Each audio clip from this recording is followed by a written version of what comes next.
Luis Carlos Vélez pasó por Telemundo como vicepresidente ejecutivo de Noticias, medio en el que conocen muy bien qué es lo que es una COP. Nos extraña que Vélez no haya aprendido el significado de este evento. Si en Telemundo se encargó de la dirección editorial y supervisión del noticiero nocturno, el programa dominical de noticias, el noticiero nacional de fin de semana y el contenido de las noticias del programa matutino de Telemundo Un Nuevo Día, también nos sorprende que Vélez compare a la COP16 con la Champions, siendo presentador en prime time de Uninoticias 24/7 de Univisión, mismo noticiero que entrevistó a la ministra Susana Muhammad sobre el tema de la COP16. Porque están vinculadas íntimamente a la crisis climática. Si nosotros descarbonizáramos... El señor también presentó las noticias en CNN en español y aunque dijo que ningún medio internacional iba a cubrir la COP en Colombia, no he visto el primer informe de la COP en ningún noticiero internacional. Luis Carlos. La realidad es que CNN sí se tomó bastante en serio el tema. El video promocional de la COP16, evento que ocurrirá en Cali, Colombia, desde el 21 de octubre al 1 de noviembre. De acuerdo con las cifras oficiales, se han registrado 14.500 personas, 196 delegaciones que están registradas ante la ONU, por lo menos 12 jefes de Estado, más de 103 ministros del medio ambiente en la capital del departamento del Valle del Cauca en Colombia. Por eso no entendemos cómo alguien que en CNN fue presentador, supervisor de la programación económica, presentador de noticias y reportero en la señal global internacional salió con semejante desfachatez. ¿Quién va a la COP16? Vélez también fue director de noticias en Caracol Televisión, un medio que también se ha tomado muy en serio el tema. Continúa la cuenta regresiva para el desarrollo de la COP16 en Cali, que se convertirá en el epicentro de la biodiversidad del mundo, que exige, por supuesto, una detallada y muy rigurosa organización. ¿Quién va a la COP16? La capacidad hotelera en este momento al 80% y el 70% de quienes han reservado son visitantes internacionales, algo nunca antes visto en Cali. El periodista también ha escrito columnas en el diario El Espectador, medio que con el proyecto periodístico Ruta a la COP16 nos habla de toda la logística hacia el mega evento, acompañado de varias notas que hablan sobre particularidades de la temática. Vélez también es columnista de Revista Semana, medio que también tiene muy claro la gran relevancia del evento. El periodista también hizo parte de City TV y sus presentadores también tienen muy claro que este es el evento medioambiental más importante del planeta. Bogotá, les cuento que estuvo cerquita de ser la sede del COP16 de biodiversidad. Sin embargo, fue Cali quien se llevó la victoria para ser sede de este evento medioambiental. Es el más importante, sin duda, del planeta. Y finalmente el señor Vélez ingresó a la FM, medio que está al tanto del mega evento de Cali. Por eso no entendemos cómo un señor con tantos años de experiencia en los medios, tantos reportajes, cubrimientos, direcciones, entrevistas, diálogos, columnas, análisis, etcétera, etcétera, haya dicho semejante salvajismo sobre la COP16. O sea, hay gente de Australia que coge un avión y voy a Colombia por la COP16. Llega a Australia con 5 lagartos, llega a Estados Unidos con 20. Pregunta es, ¿esto qué le va a dejar al país? O sea, es mejor hacer una final de la Champions League, van como 50.000 personas. Dígame, ¿en qué noticiero va a haber un registro de la COP16? Dígame qué nota es la cuarta, la quinta, la primera, la segunda. Sincero, sincerémonos, de verdad. En los de Telepacífico los medios nacionales, sin duda. De Medio Ambiente de Perú. Bueno, pues yo no sé, yo digo, el ministro de Medio Ambiente de Burkina Faso, saludos. No, yo soy independiente en lo que digo, pues una cosa es una cosa y otra cosa es otra cosa. Por eso el mismo portal de la FM tituló: Luis Carlos Vélez cierra ciclo exitoso tras 7 años en la FM de RCN. Y el mismo Luis Carlos Vélez escribió: estaré en la FM de RCN Radio hasta el 15 de octubre. Gracias por tanto. Por lo que Mauro Picotto comentó: sale por la puerta de atrás Luis Carlos Vélez de la FM. La lengua es el azote del Aquí su patética despedida. Que pase el currículum a Telepacífico. El congresista Alejo Toro también escribió y en acto de caballerosidad a Luis Carlos Vélez le dijeron chao. Tola y Maruja compartieron este meme donde escribieron: en los demás países lo echaron por pelmazo. En Colombia, Luis Carlos Vélez cierra ciclo exitoso en la FM. Tras 7 años al frente del espacio radial, Uldarico también comentó: después de que echan a Luis Carlos Vélez, dice que ahora hará periodismo contrapoder. Viene de RCN, Revista Semana y la FM, medios al servicio de los poderosos de este país. Qué descarado y ridículo, todo un payaso. Y la periodista Marianini Echeverry escribió: sí, Luis Carlos Vélez, pero un guerrero como usted quiere hacerse ver, no se haría despedir por ignorante y bocón. Es que en serio, comparar la COP16 con la Champions League fue muy desacertado, pero buena suerte. Lo de hoy es un hasta pronto. Entre tanto, tendré unos meses para dormir, hasta un poco más tarde, como ese guerrero que deja descansar la espada por unos días, recalibrar, respirar, alimentar el cuerpo, el alma, devolverle algo a mi esposa y a mis hijos. Pero todos aquellos que prefieren el silencio y la obsecuencia no celebren demasiado, que muy pronto vamos a seguir trabajando en el contrapoder y mucho más ahora en esta situación que estamos viviendo en Colombia, en la que nuestro país necesita más que nunca que le digan las cosas como son. La prensa libre es un bastión de la democracia y esa libertad de expresión es algo que vale la pena defender con la vida. Y yo lo voy a hacer, con errores, con aciertos, pero siempre con honestidad y con la única misión de informarlo a usted. De nuevo me estoy despidiendo con un gran sentimiento de orgullo y de gratitud. Finalmente quiero darle las gracias a mi Dios y por supuesto de nuevo a RCN y a la organización Ardila por haberme permitido con trabajo honesto y en equipo sacar adelante otro proyecto de medios. Se me apareció la Virgen de nuevo. Me voy en los mejores términos y con agradecimientos inmensos a este lugar. Y quiero decirlo una vez más, y como todos los días acá, todo va a estar bien. 7:47. El Consejo Nacional Electoral tiene como misión la vigilancia, inspección y control total de la actividad electoral y entre sus funciones encontramos reconocer y revocar personerías jurídicas a partidos y movimientos, revisar escrutinios y documentos electorales y vigilar y controlar la organización electoral. De hecho, es la entidad que está investigando la campaña de Gustavo Petro. Significa que quien tenga su control puede incluso tumbar a un presidente. En el acto legislativo 01 del 3 de julio de 2003 firmado por Álvaro Uribe estableció que este consejo se compondría de 9 miembros elegidos por el Congreso, o sea que el control de la entidad se lo dejó a los partidos políticos. De ese modo, así quedaron los candidatos postulados: 2 de Cambio Radical, 5 del Partido Conservador, 2 del Partido Verde, 2 de Unión por la Gente, 2 del Centro Democrático,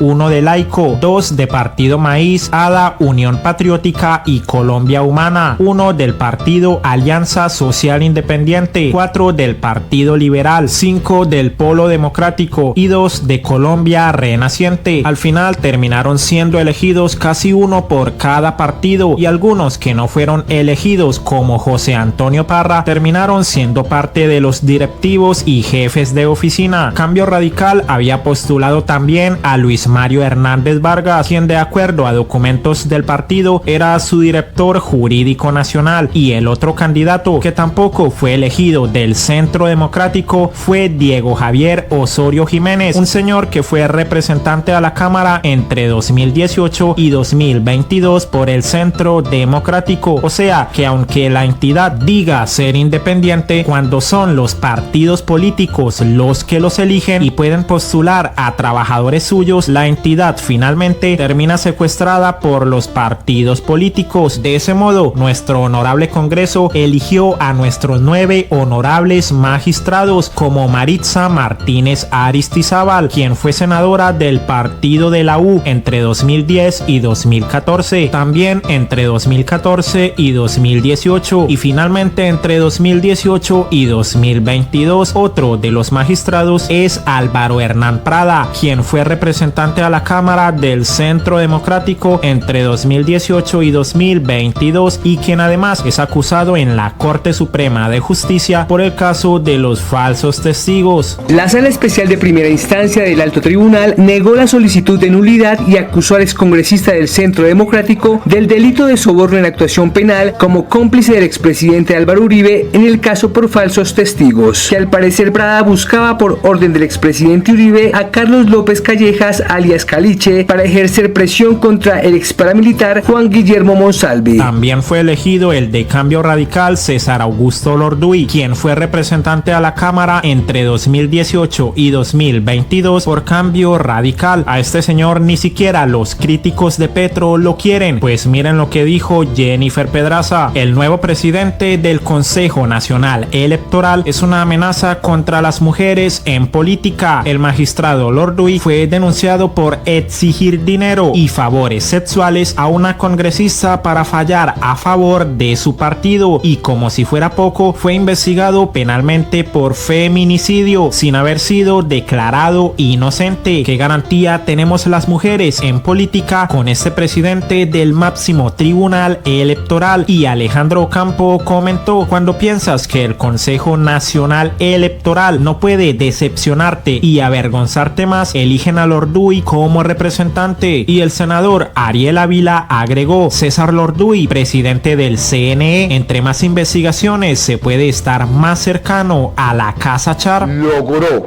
la Casa Char y Vargas Lleras que le nombraran el presidente del Consejo Nacional Electoral, que es como la máxima autoridad electoral, al señor César Lorduy. Esto demuestra, ustedes saben que el Consejo Nacional Electoral básicamente son amigos quemados, generalmente políticos quemados, de los partidos tradicionales y de los partidos políticos que los ponen ahí para que supervisen a los partidos políticos. Es decir, yo pongo un amigo mío a que se me supervise, eso significa que no hay supervisión. Ese es el CNE. Siempre ha sido así, no va a dejar de ser así. El señor Lorduy, hace pocas horas, terminó siendo nombrado presidente del Consejo Nacional Electoral. Pero ¿quién es César Lorduy?, dirán ustedes. César Lorduy es una de esas personas medio despreciables. Fue representante de la Cámara en 2018 del señor Fuad Char, el dueño del Junior, ¿no? Que cada vez que hay una crisis de su hijo Alex Char en Barranquilla se inventa que compran un jugador y se llevan a Yesurún para que diga que la selección Colombia solo puede jugar allá y ninguna otra parte del país. Todavía hay bobitos que creen en eso, obviamente, no todos caemos en eso. Entonces Lorduy era representante de la Cámara y en 2022 intentó lanzarse al Senado de la República y se quemó, porque allá eso dividen como en distritos electorales, ¿no? Este pedazo para aquel, este pedazo para allí, este pedazo para acá, y en el cálculo les terminó fallando. Como premio de consolación lo nombraron en la lista como hombre fuerte para vigilar los partidos políticos y a todos los 8 congresistas de los Char. Pues metieron a César Lorduy, cosa que no ha hecho nada. El señor César Lorduy, llamémoslo así, ha tenido unos 3 cuestionamientos delicados. El primero se dio en las elecciones del 2023. Básicamente, la representante Ingrid Aguirre, representante a la Cámara por Fuerza Ciudadana, denunció o dijo que el señor César Lorduy le había pedido plata para que una de las candidatas a la alcaldía en Santa Marta, la señora Patricia Caicedo, no le revocaran la inscripción. Inicialmente se dijo que había pedido plata, después se dijo que había pedido favores sexuales y al final la señora Patricia Caicedo la termina sacando, lo cual allanó el camino para que un coavalado de Cambio Radical fuera el hoy candidato o fuera el hoy alcalde de Santa Marta. Imagínense, modifican la cosa antes de elecciones. Ese es un caso muy sonado que ustedes lo pueden googlear y se darán cuenta que solo fue días antes de las elecciones que se revocó esa candidatura. Luego, el señor César Lorduy ha sido muy mencionado por el movimiento de mujeres. porque por allá en 1979 él estuvo involucrado en una investigación por el asesinato de la señora Alicia Mercedes Rivaldo, de 16 años, quien murió de un disparo en la cafetería. El señor Lord Dewey, que fue investigado, dijo que eso fue un accidente. La familia consideraba que no había sido un accidente, que había sido premeditado, pero igual eso no pasa nada. Con la casa Char no pasa nada. Entre haya pasado por un desfile de investigación, es más fácil lo nombran. Y es lo tercero, el señor Lord Dewey, en su paso por el Congreso, lideró una ley que se llamó popularmente la Ley Mordaza, lo cual pretendía enviar a la cárcel a quienes cometieran delitos de injuria y calumnia contra funcionarios públicos. Pues porque, como lo señalaban de muchas de estas cosas, como este caso de 1979, el señor quería que todos los que denunciáramos cosas o dijéramos cosas, pues nos iban a poner la Ley Mordaza. Para que se den cuenta cómo le va de bien a Vargas Lleras, que asustando a todo el mundo con lo que dice que otro va a hacer, pero el que lo hace él mismo.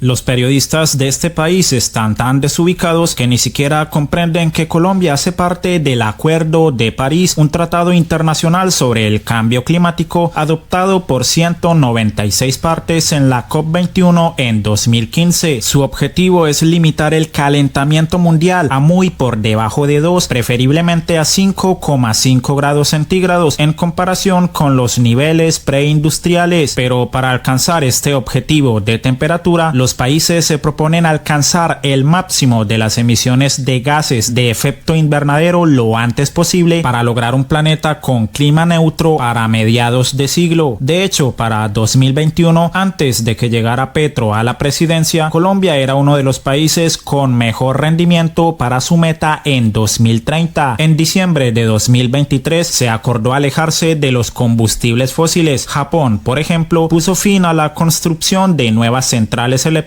a carbón. Indonesia acordó adelantar en 7 años el cierre de la principal central eléctrica de carbón del país. Estados Unidos tiene como objetivo lograr una electricidad libre de carbono para el 2035 y alcanzar cero emisiones para 2050, mientras que China se comprometió a reducir gradualmente el consumo de carbón en 2030 y alcanzar cero emisiones para el 2060. E India ha establecido el año 2070 para ser un país libre de emisiones, y aunque el acuerdo fue firmado por 193 países, aquí en Colombia creen que la lucha contra el cambio climático es una idea loca de Petro. De hecho, en 2018, antes de que llegara Petro, el país ya trabajaba para reducir las emisiones de gases de efecto invernadero. Incluso el gobierno de Colombia, con este documento, le informó al mundo cómo iba a actuar frente al cambio climático, y con el decreto 298 de 2016 se creó el Sistema Nacional de Cambio Climático, estableciendo como meta reducir las emisiones de gases de efecto invernadero en un 20% para 2030. Pero claro, estas medidas son un golpe duro para quienes se lucran a partir de este tipo de energías, como las comercializadoras de gas importado como Calamari, Energy Transition, BP Ingenergia, CIAS, Petromilgas, Ecopetrol y surtidora del gas del Caribe. Y como no, el transporte de ese gas está en manos del dueño de Colombia, Sarmiento Angulo. El señor, a través de su empresa Promigas, tiene un amplio portafolio con el que saca utilidades millonarias, pues la empresa representa el 42% de las redes existentes y transportó el 46% del gas natural del país. Tal vez por eso el periódico del empresario saca titulares con el tema de la importación de gas. Están diciendo en la prensa que vamos a importar gas, es carreta. Nosotros estamos importando gas hace años. Lo que pasa es que el importador del gas es el dueño del medio que dice que vamos a importar gas. Nos confunde.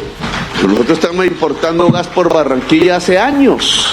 Y ese precio viene con los costos del gas internacional y es el más alto de todos los energéticos que consumimos. Y es que lo que tampoco te cuentan los medios, como si lo dice el balance de gas natural en Colombia 2015-2023, es que las reservas de gas no son infinitas y que en 2013, antes de que llegara Petro, ni siquiera ocurrieron descubrimientos de gas natural y las reservas probadas, probables y posibles han venido disminuyendo ido en picada. Además, año tras año, la producción de gas ha estado cayendo inevitablemente en todo el país y todas las cuencas han sido explotadas hasta disminuir importantemente su producción. Mientras tanto, la demanda en el sector residencial registra una proyección de crecimiento. ¿Qué significa esto? Pues que ante la disminución de gas y el aumento de la demanda, lo más sensato es buscar alternativas, pero es tonto pensar que las alternativas sean, por ejemplo, cocinar con leña o recoger el gas. Hoy le haremos el control a un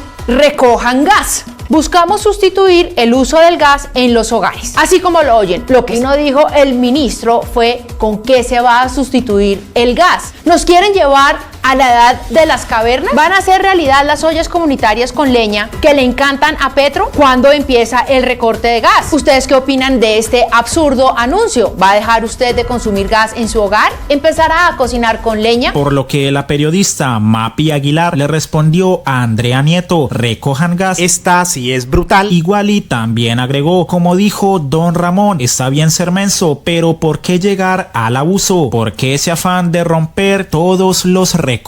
Recojan gas.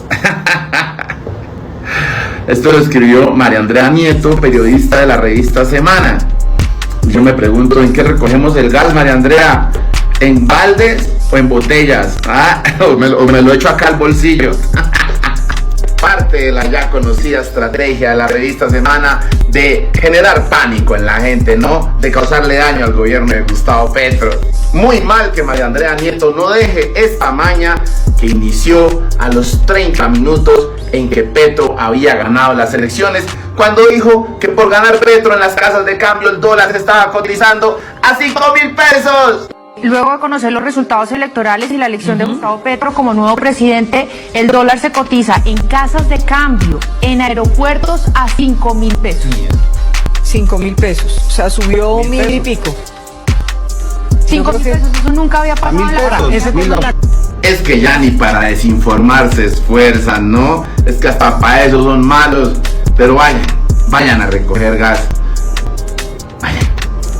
Ella es Han Wen-sam, quien en su canal de YouTube ha mostrado algunos desaciertos en medios de comunicación y encuestadoras respecto a la información que le brindan al público. Miremos un ejemplo. El punto número 1, que ni siquiera es problema de Jen Haas, sino más bien de los periodistas, cómo escribe los titulares de las noticias. Cuando busqué esa noticia en internet, lo primero que me salió fue la de W Radio. El titular es: encuesta sabemos, 72% de colombianos confía menos en Petro tras 2 años de su gobierno. En la página de Cambio dice: según la encuesta sabemos, el 72% de los colombianos confía menos en el presidente Gustavo Petro. ¿Qué pasa? ¿Por qué le veo problema a eso? ¿La encuesta se hizo en todo el territorio nacional? No. Si uno mira en la ficha técnica publicada por Jen Haas, en la parte de universo poblacional es muy claro: mujeres y hombres mayores de edad residentes de las 5 principales ciudades de Colombia: Bogotá, Medellín, Cali, Barranquilla y Bucaramanga. Nunca en la ficha técnica dice que la población son todos los colombianos del territorio nacional. No es así, solamente incluye las 5 ciudades. Pero yo creo que es una cuestión ética de los periodistas cuando interpretan las cifras, entender primero ellos qué es lo que estoy interpretando y acorde a eso escribe titular. De ese mismo modo, la profesora hizo un video sobre la encuesta de opinómetro de Datesco contratada por la W Radio del 24 de septiembre de 2024. Allí, la profesora encontró algunas inconsistencias como la siguiente. Que tenga la palabra relativo o no relativo es diferente. Yo este cálculo lo hice sin el relativo, pero si fuera con el margen de error relativo, como dice la ficha técnica, aquí coloco RME, margen de error relativo. Y adivina cuánta encuesta me va a salir. Ejecutó, 2.806 encuestas. O sea, yo ahí veo una inconsistencia en la ficha técnica, porque si yo hago los cálculos al pie de la letra, como dice la ficha técnica, usando margen de error relativo, a mí no me sale 700 encuestas, me sale 2.800, o sea, como 4 veces. Ahí les dejo esa inquietud. En Bogotá, por ejemplo, el margen de error, seguramente no, yo apostaría $1 millón, que el margen de error de Bogotá es más grande que el margen de error de todo el país, de ese total país. ¿De acuerdo? Sí, obvio que estamos hablando de estadística. Usted va a decir, ¿cómo así que Bogotá tiene margen de error más pequeño, más grande que la de total país? Si al principio ya había dicho que se observa un margen de error global de 3.7%, pues el margen de error es uno solo, 3.7% para todo el mundo. Y no es así. Les explico y espero que no se me enrede. Ese 3.7% que yo coloco, yo lo utilizo para calcular mi tamaño de muestra. O sea, si a mí me dice, bueno, venga, hágame una encuesta. ¿Cuántas encuestas hay que hacer para medir no sé qué indicador? Si yo cojo la fórmula, aplico y me da un tamaño muestra y utilicé un margen de error, que es el que yo tengo desde la fase de diseño. ¿Sí? De antemano yo digo error de 3.7%, pero una vez que tú ya hayas recolectado los datos, tienes que calcular el margen de error de cada indicador que tú estimes. O sea, ese señor, ¿dónde está? Bogotá Verde, 33.8%. Ese número tiene un margen de error. En Caribe, ese 40.7%, ese valor tiene un margen de error. En Central, ese 20.2% tiene un margen de error. ¿Cuánto vale? No lo sé. ¿Por qué no lo sé? Porque no está publicado. ¿Ok? Desde fase diseño es 3.7%, pero que en la realidad sea 3.7%, no. Si le ha gustado parte de esta explicación, dejaremos en los comentarios el link para que vea el contenido en su totalidad. Y es que ante el video, el mismo Gustavo Petro comentó: en una excelente clase popular de estadística, esta profesora vuelve añicos la encuesta Datesco por la W sobre aprobación de nuestro gobierno. Así es como manipulan a la opinión pública en mi país. Le corresponde al CNE obligar a ser más estrictos en los parámetros estadísticos para hacer encuestas. Y ante la publicación del presidente, Datesco compartió este comunicado respondiendo a las críticas sobre su metodología en el estudio. Por eso esto dijo la profesora. Quiero decir tres cosas. Uno, sobre el comunicado de 1 de octubre de Datesco, acerca del video donde hablé sobre su ficha técnica. Que yo que respondo sobre eso, pues la verdad ni nada, no respondo nada. Me mantengo en todo lo que dije en ese video, en todo lo técnico me mantengo, en cuestiones no técnicas no opino. Ahí está el video, está el comunicado de Datesco, ustedes creo que pueden hacer su propia opinión. Punto número 2, eso es para las personas de la W Radio. Dice que yo tengo un canal YouTube que estuvo quieto por 2 o 3 años y reactivé y solo critiqué la encuesta de Datesco. Eso no es cierto porque desde el 10 de agosto yo publiqué los 2 primeros videos sobre la encuesta de Guarumo contratado por la revista Semana. Ahí fue que digamos que tuve cierto tipo de impacto cuando retuiteó a Francisco Gutiérrez, Rodrigo Bumbrimni, incluso la directora de la revista Semana sabía de ese video que yo había hecho. Y eso fue ya hace casi 2 meses. Desde ahí para acá yo he hecho videos sobre Inbamer, después Chanjas y el último sí fue de Datesco. Que porque no he revisado lo de CNC, pues donde el presidente sale bien, pues sabe que la culpa no es mía, porque es que yo no es que me la paso buscando videos o encuestas para hacer, para revisar. Sí, yo miro ahí en Twitter, salió una encuesta porque eso lo retuiteó cierta noticiero o cadena de radio, entonces yo reviso, porque no he visto lo de CNC, sí, ustedes no le está visibilidad, entonces yo no lo veo, si no lo veo, pues no me entero de eso y no lo reviso, ¿ok? ¿Que ahora lo voy a revisar o no? Puede ser que sí.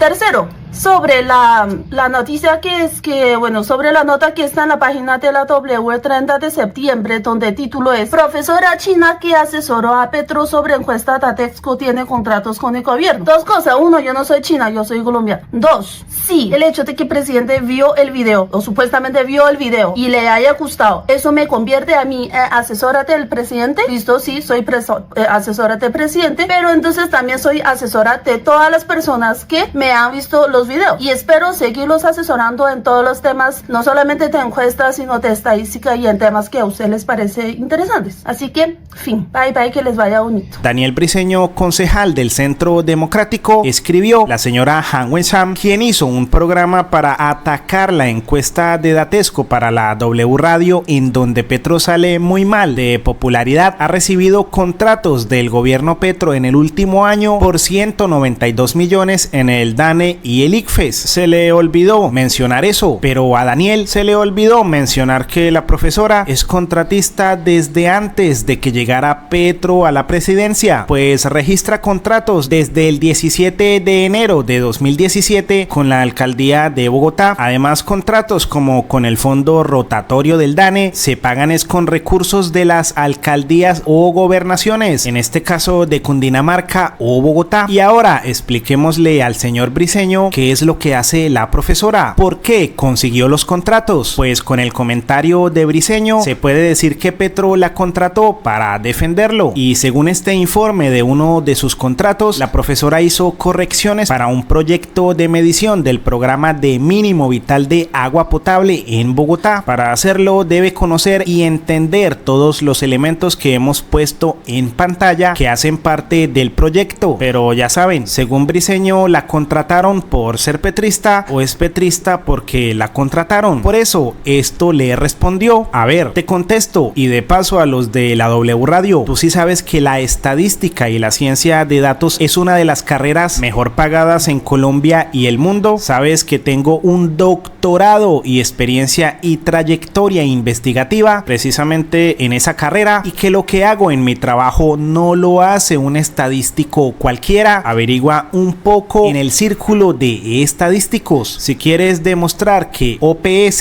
de 190 millones en un año es mucho, te enseño la forma correcta de hacerlo. Buscar muchos estadísticos de perfiles iguales al mío y ver en promedio cuánto ganan, y allí sí comparar con el mío. Hazlo si te gusta tanto buscar cositas en internet. Y de nada, de Calidosa no te cobro por esa consulta. ¿Eres consciente de lo que implica trabajar por OPS? Nos toca pagar salud y pensión de más de 10% del valor contratado. No tenemos prima, vacaciones, ni licencia médica, ni subsidio de transporte, y mensualmente nos toca guardar un porcentaje del ingreso para los 15 días o el mes mientras nos sale nuevo contrato. Por si no sabías, hay concejales que ganan mucho más que yo y se la pasan es metiendo la nariz en asuntos ajenos en vez de trabajar por la ciudad. Eso sí es derroche de dinero público. Finalmente, yo en mis videos no tengo por qué aclarar estos contratos porque son para labores misionales, y jamás he defendido al presidente en mis videos. Si a él le gustaron, pues qué bueno. Ojalá a la sociedad en general le pare las bolas a la estadística. A ver, ¿algo que decir? Refútame más bien el contenido del video. Te veo. A ver, Daniel, ya que dices que tu cuestionamiento es hacia mí, yo ya te respondí. Esperaba una respuesta tuya, pero nada. Si fuiste capaz de boletearme en tu X, ¿por qué no es capaz ahora de responder? Ah, por cierto, yo no tengo que rendir cuenta a nadie sobre qué análisis hago o no hago, o te tengo que pedir permiso para opinar sobre la fachaqueta. Abajo está el link de lo que te respondí. Suerte.